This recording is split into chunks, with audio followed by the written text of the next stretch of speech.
দু মাসের বিবাহিত জীবন বদলে গেল কয়েক মুহূর্তে, সঙ্গে গেল আরও অনেকে। মৃত মোট 6 জন। শুধুই কান্নার রোল ক্ষীরপাই কাশীগঞ্জের বাগ পরিবারে। শুক্রবার গভীর রাতে 6 জনের মৃত্যু সংবাদ আসার পর থেকেই থমথমে পরিবেশ গোটা কাশীগঞ্জে। ঘাটাল মেদিনীপুর সড়কে ভয়াবহ এবং মর্মান্তিক পথ দুর্ঘটনার কবলে অ্যাম্বুলেন্সে থাকা 8 জনের মধ্যে জীবিত কেবলমাত্র রোগী ও অ্যাম্বুলেন্সের চালক। মর্মান্তিক এই দুর্ঘটনা ঘাটাল মেদিনীপুর সড়কে কেশপুর থানার পঞ্চমী বড়পুকুরের কাছে। জানা যাচ্ছে, শুক্রবার রাত প্রায় 12টা নাগাদ ঘাটাল হাসপাতাল থেকে এক রোগীকে নিয়ে যাওয়া হচ্ছিল মেদিনীপুর মেডিকেল কলেজে। ওই মহিলা ক্ষীরপাইয়ের কাশীগঞ্জ গ্রামের নারায়ণবাগের পরিবারের। পেটের যন্ত্রণা নিয়ে তাকে ঘাটাল হাসপাতালে ভর্তি করা হয়। পরে অবস্থার অবনতি হলে তাকে মেদিনীপুরে স্থানান্তরিত করা হয়। মেদিনীপুর মেডিকেল কলেজে নিয়ে যাবার পথে রাতে প্রায় 12টা নাগাদ কেশপুর থানার পঞ্চমীর বড়পুকুরের কাছে অ্যাম্বুলেন্সটির দুর্ঘটনা কবলে পড়ে। জানা গেছে, দ্রুত গতিতে থাকা অ্যাম্বুলেন্সের সাথে মেদিনীপুরের দিক থেকে আসা এক লরির সাথে মুখোমুখি ধাক্কায় মর্মান্তিক পরিণতি। ঘটনাস্থলেই মৃত্যু 3 মহিলা সহ 4 জনের। পরে মেদিনীপুর মেডিকেল কলেজে মৃত্যু আরও 2 জনের। জানা যাচ্ছে, অ্যাম্বুলেন্সে থাকা 8 জনের মধ্যে অ্যাম্বুলেন্সের চালক ও রোগী শুধুমাত্র জীবিত।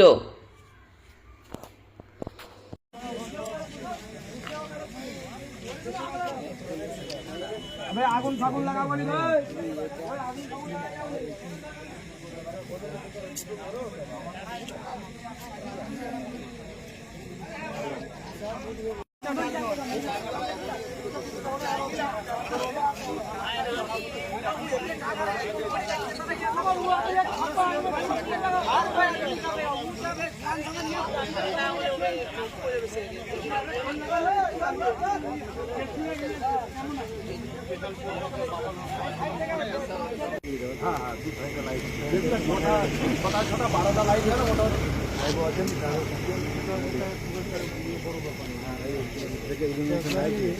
এখানটাতে এমনি একটা মানে ওই পার্টিরা তো আছে, ওরা সেফটি আছে, মানে এখানটা এমনি একটা চিন্তা গাড়ি নেই আমাকে শুধু আমাদের ভয় করছি। আমরা পুরোনো সেই আমাদের 4 টাকা হ্যাঁ হয়ে গেছে বড় গ্রাম জল দিয়ে হবে না, এখানে নাম লেখি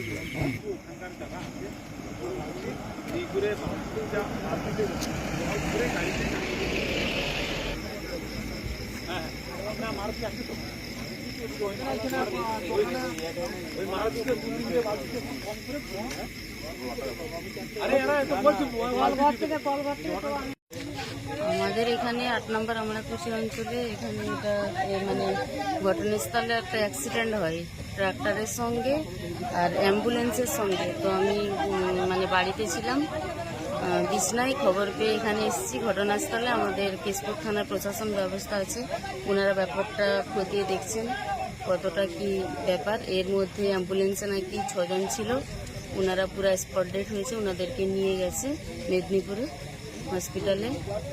বাকিটা আমি এই এসে পৌঁছালাম, দেখছি পুলিশরা এখানে তদন্ত চালাচ্ছে, প্রশাসনিক ব্যবস্থা। অ্যাম্বুলেন্সে কতজন যাত্রী ছিল? 9 জন ছিল, তার মধ্যে 6 জন একবারে স্পট ডেড হয়েছে। কোথাকার কোনো খবর পাওয়া গেছে? না, এখন আমি এই মাত্র আসলাম, কোনো এখন খবর পাইনি। তো আমাদের এখানে প্রশাসন ব্যবস্থা আছে, ওনারা খতিয়ে দেখছেন সমস্ত ব্যাপারটা।